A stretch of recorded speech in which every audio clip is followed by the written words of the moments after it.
23 नवंबर 2022। देखिए अर्क बनाने वाला जो है ये हेमलाल प्रजापति जी हैं और यही बनाते हैं इसको। तो हमने बोला था 2 दिन पहले ग्रुप में बोला था कि मैं उनके यहाँ जाऊँगा और पूरा कैसे बनाया जाता है और कौन कौन सा कैसे काम करता है तो और सेट क्या होता है उसके बारे में आज बता रहे हैं। हेमलाल जी बताएंगे इसके बारे में। ये बताइए, इसको उतार लीजिए पहले, पकड़े नहीं इसको उतार, हाँ इसको उतारिए।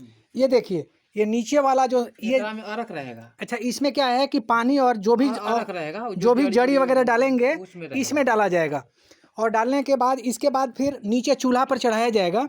इसके बाद ये देखिए ये चढ़ेगा, ये देखिए इसके बाद ये चढ़ाया जाएगा। इसके अंदर जो है देखिए, निकालिए उसको, इसके अंदर जो है सो देखिए होल है और फिर इधर भी होल है। इसमें नीचे से जो है उबलेगा तो गैस ऊपर आएगा, वाष्पीकृत होकर आएगा। तो इसमें टच करेगा। अच्छा, इसमें आएगा, इसके पेंदी पर टच करेगा। हाँ इसमें आएगा ना, इस पेंदी पर टच करके तब इसमें चुएगा, ये वाला ढक्कन। अच्छा, ये ढक्कन बाद ही बाहर आएगा। इसमें पानी भरा हुआ रहेगा। हाँ। ठंडा पानी रहेगा। हाँ, और इसके वाष्प जो है इसके तल में सटेगा। हाँ। और तल में सटने के बाद नीचे ठप ठप ठप इसके वाला प्लेट पे आएगा। अब प्लेट से इधर प्लेट से यहाँ बाहर आएगा और ये जो है सो इस जगह बर्तन आप लगाए रखेंगे और ये बर्तन में आपका अर्क छूता रहेगा। यही जो है सो आपका अर्क यंत्र है।